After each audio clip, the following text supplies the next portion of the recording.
Hello and welcome to My Left Ear. I'm Carrie Freeman, the writer, producer, director of My Left Ear, and this is Petey Freeman, who often gets up here and co-hosts with me. And so he's just relaxing, but we know he's in a good mood because the tail is sort of swishing, and that's his way of communicating. I'm very happy. Anyway, it's Sunday. And some people will care and some people will not. The Academy Awards are a little later on. For me anyway, I'm in California. And I may or may not watch. I used to do a lot of work as a rehearsal actor on the award show. As you know, I talk about it. So I've been to probably over 20 Academy Award rehearsals and stuff.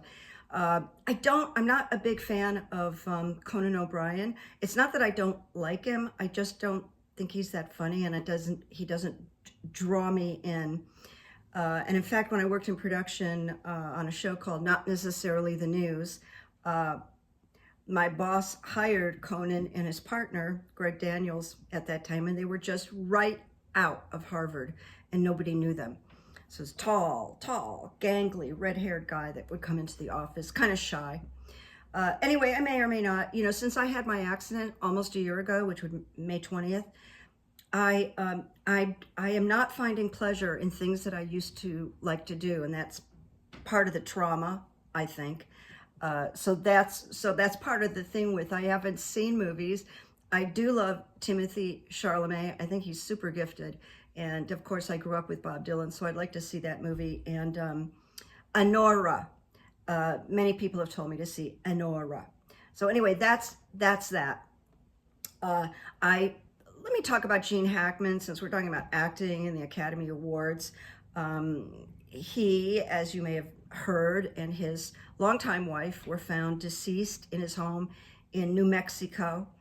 And I had an experience, and it's not negative, so nothing bad here to share with you, but something that stayed in my mind for a long time, and then it was brought back by his passing this past week.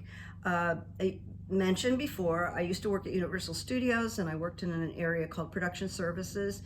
And a producer, or a producer's assistant would call up and say, we need to rent 2 sound stages for a music video, and these are the dates, and can we find 2 sound stages that are available, and how much will the charge be? And I took care of all that. I would come up with all the charges, and then if it was available, I would rent the sound stages, or in terms of Universal Studios, I would rent out backlot locations, and Universal has wonderful backlot locations. They have a European town, a New York street, a colonial, Desperate Housewives shot up there for years and years. Anyway, I get a call to a movie with Gene Hackman to rent some space on the backlot. And it was just a very simple shoot. It was just him. It might have been some pickup shots, but it wasn't like a big crew coming in with lots of trucks. It was probably to spend maybe a half a day shooting with Gene Hackman. So let me just say, what a brilliant actor. Gene Hackman was phenomenal, and everything he did was phenomenal. We all have our favorite movies.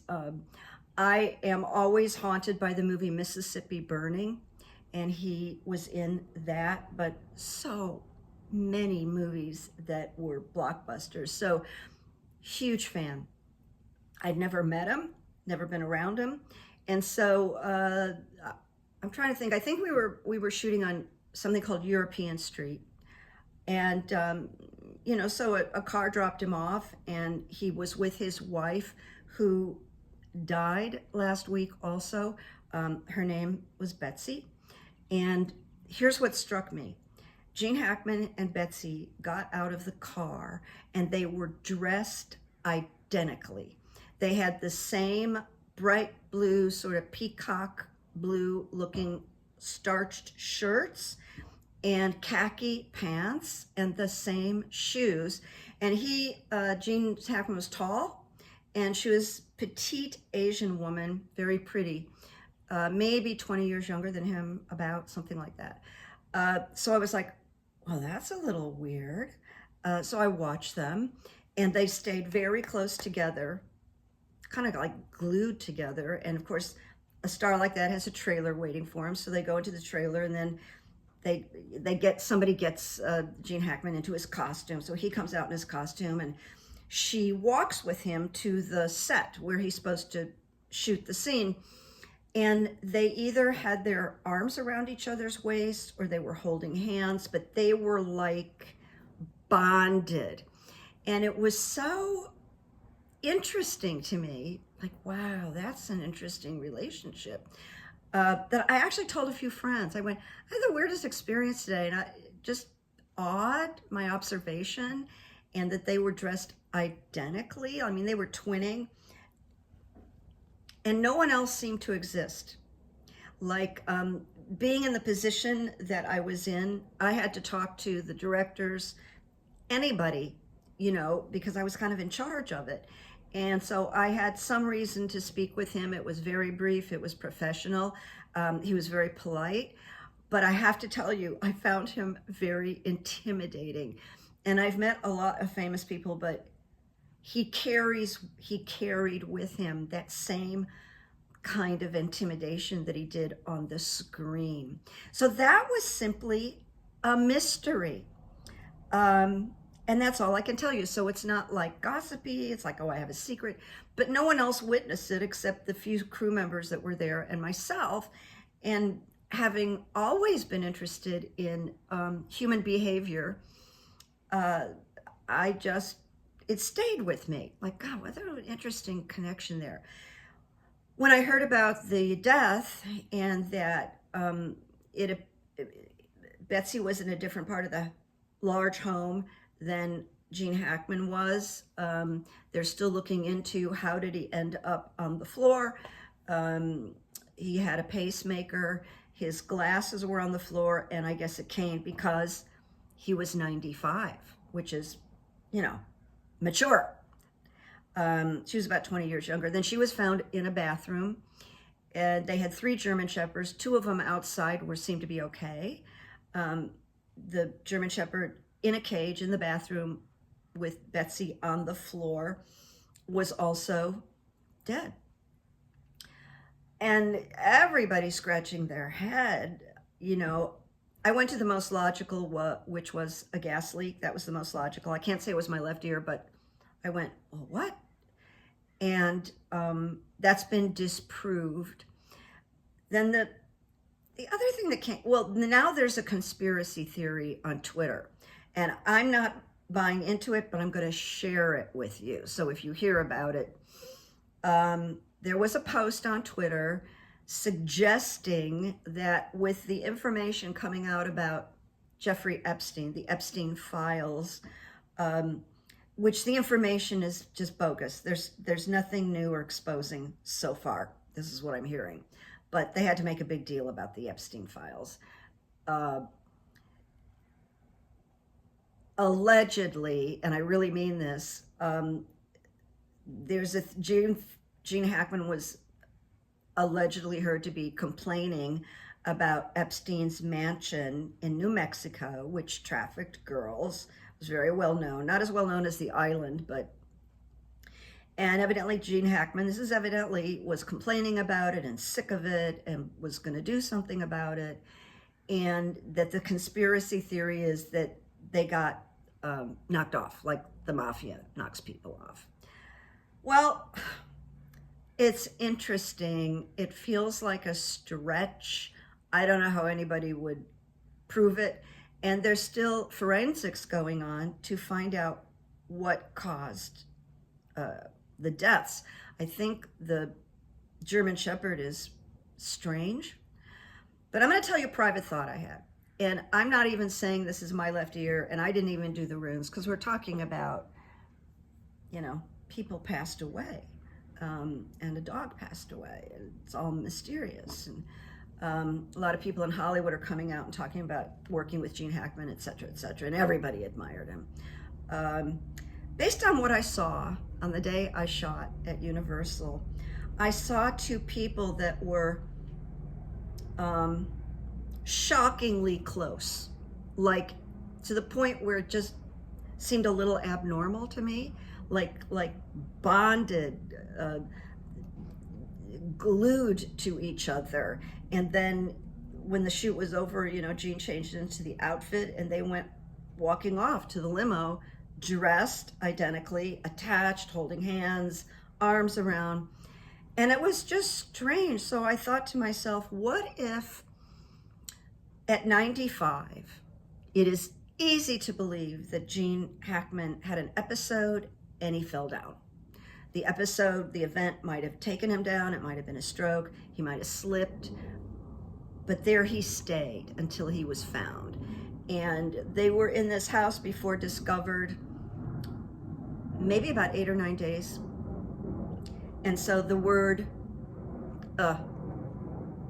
mummified had come up, and that his wife was. Well, I thought to myself, I could easily imagine that she discovered his body, knew he was gone, and may have committed suicide. Because that's just because of what I saw. And I know you understand what I'm saying. Hopefully we'll find out. I never would have talked this much about Gene Hackman had I not had that experience, and really had never told anybody. And then I started thinking about, is there a clue there that they were so, bonded at the hip? There's a word I can't think of right now. Permaglued, that she was from another culture too. She was Asian. And I think a concert pianist, that there may have been no life for her if he was gone. Hopefully we will find out.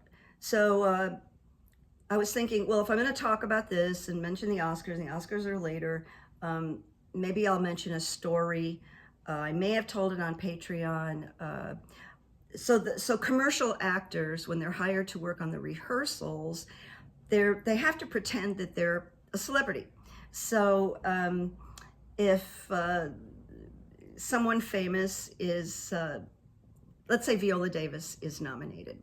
So I come in, it doesn't matter that my skin is white. They go, you're gonna play Viola Davis, and she's gonna sit in that chair when Tom Hanks comes out and announces the nominees and the winner. And if you're Viola as the winner, you're going to jump up and act like you just won an Oscar. You're going to go up on the stage and you're going to make a speech, a thank you speech. So that's why they need professional actors, because you have to think on your feet. You have to be able to improv, and you're doing this all day long, and you're changing seats in the theater all day long. And then some people are backstage, commercial actor, the rehearsal actors, and they're asked, okay, pretend you're Tom Hanks and you're going to go out and read the nominees and give an award. So someone goes out and pretends, usually it's try to keep it gender, and delivers an Oscar. So this goes on at the rehearsals for 2 or 3 days, and there's plenty of time to sit around and just wait for your next assignment. So this year, Whoopi Goldberg, I think, was hosting, and she was around. I had met Whoopi when I worked on the comic relief benefits, and there were a lot of little pre-packages that were shot for the show. And my job, they said, okay, go to the Chateau Marmont and pick up Whoopi Goldberg's mother, and then go to the Bel Air to pick up Whoopi and then bring her to the shoot location. They were shooting in a park with Michael J. Fox. And so my job was just to escort Whoopi, and she had just gotten nominated for The Color Purple, which was a book I really loved. And I mean, I just sat next to her in the limo, and her mother was in the front seat, and it was friendly. She was nice. I liked her. I think she was really nervous about the Oscars because she wasn't the Whoopi we know now. But after that, I would run into her from time to time. She'd always look at me and say hello, and I know she didn't quite know where she knew me from, but she was always friendly. Well, I'm sitting in the front row at rehearsals at the theater, and Whoopi's there, and Oprah's there with Oprah and, her best friend, who's on CBS. I just can't think of her name right now because I didn't write big fat notes.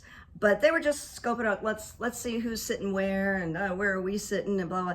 So Whoopi sees Oprah, Oprah sees Whoopi, and I'm in the front row. And so they start walking towards each other, and they ended up right there in front of me. Like, I could not gotten up from this seat without saying, excuse me, I need to. So I was blocked in by Oprah Winfrey and Whoopi Goldberg having a personal conversation as if I wasn't there. And they were not rude. That's not what I'm referring to. I want to be very careful. They were just like, hadn't seen each other. And so they just started talking. And I'm like, oh, this is really weird. I don't remember what they talked about. It wasn't anything juicy, but they were catching up with each other. And I thought, I wish I had a picture of this. This is just the best. But I did not. So I've been that close to Oprah, that close to Whoopi, and that's just one story at the Academy Awards. Anyway, moving on. The State of the Union address that the felon 47 is going to give on Tuesday is set to happen, and there's a lot of conversations about whether the Democrats should go. And it's really kind of split, where there's a belief that they shouldn't go at all, because it means they're supporting what Trump is doing, and Musk to the United States, to you and to I, and much less fortunate people. And then there's another school that says, no, go, you know. But I have an idea, and I just want to bounce it off of you. It's slightly humorous, but I'm thinking this could really get under the felon's skin. So picture this. Most of the Democrats pile into the House, and that's always very formal. If you remember, in previous years, Boebert and Marjorie Taylor Greene had hats, and they looked obnoxious, and they were obnoxious, like the popcorn gallery. But now we have Trump, and they're all coming in to kiss the ring. But how about the Democrats come in looking like they always do? You know, men look great, women look great, and they sit down. And when they sit down, they pull something out of their pockets, and it's a big pin, and they attach it to their lapel, their dress, whatever. And the pin says something like, Democratic future majority, the House. So they sit there with this pin, like announcing, this is fine, but you know what? We're going to be the majority. Now I do have a reader that said, please stop talking about midterms, but this just seemed like, I understand you. I understand what you were trying to tell me. I do. And I'm going to back off from it. But midterms really hold a lot of possibilities, even though I know things need to happen as soon as possible, but they're not quite ready. At any rate, if they had pins that said future Democratic majority, I think that would like throw Trump off his whatever. And it would give him less, because if nobody shows up, he can go nuts on that they didn't show up and how terrible it is. Yep, Pete, it's terrible. But with that pin, what can you do? What can you do? Can you say, I'm not going to continue unless every single Democrat takes that pin off? And they don't have to. So I don't know. I think that would shake things up a little bit without saying a word, or, you know, doing a fist pump or anything even worse than a fist pump. So I had to share that with you. As always, feel free to give me your opinions on this. At least I cracked myself up a little bit. Now, the other thing I want to cover, and then we're done for Sunday, is the terrible theatrical witness thing that we witnessed in the Oval Office with President Zelensky, J.D. Vance, and the felon. And I firmly believe, and others do too, I don't know how many, I firmly believe that that was planned. That ambush on Zelensky was absolutely planned for a reason. However, this is what I want to say that I realized, because shortly after that, there was a video of Zelensky greeting, oh my God, I just don't remember which person this is. Sorry, I didn't do my homework. But the UK, the European side, hugged Zelensky, you know, like, we're with you. So what I realize is that when Trump like viciously attacks someone, you know, who's not in his corner, they become more successful. They become more famous, more powerful, and more successful. That's the irony. So I'm going to go back to the governor of Maine, Janet Mills, who got excoriated in public by Donald Trump because he wanted to know about her DEI hires, and she said, I'm gonna follow the state and federal laws. And he goes, I am the federal law, or something horrible like that. And she goes, well, you know, see you in court. And she became a superhero. And she's gotten a lot of attention, a lot of press. She's been on TV shows, and now she may run for the Senate. But case in point, Zelensky is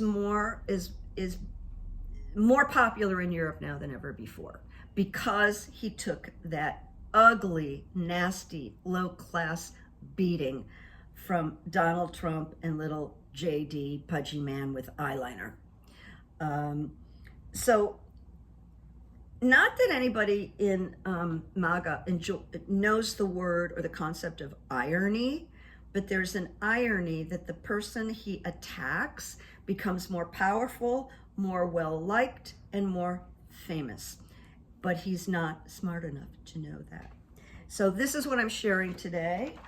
I'm so happy Pete joined us. I'm gonna go out and I'm gonna make a crock pot dinner a little later. It's going to, it was really sunny early this morning, and then now the clouds are coming in. And when I was in the bathroom putting some makeup on, I had my doors open, and this gust of wind came in, like, and threw all these papers everywhere. And I was like, oh, we're gonna have a real good storm later. And so I'm just getting all my supplies, and I'm gonna stay in and do some work and do some writing and things like that. I will be back with more, because more is coming, like every single day. We're getting like that pie in the face. I know that. So many more thoughts, but it's good to see you on Sunday. Thanks for watching. And Petey's taking it easy. We'll take one last look at him, and then I'm going to be on my way. Pete, is there anything you want to say to anybody? Your ears are moving. Petey boy. Petey. Oh, there's the tail. Oh, I know. Did you hear him? He just kind of went, like, don't bother me. That's okay. People deserve, you know, people pay big money to see you, Pete. See you soon. Make peace, make good memories. More to come. Okay, bye-bye.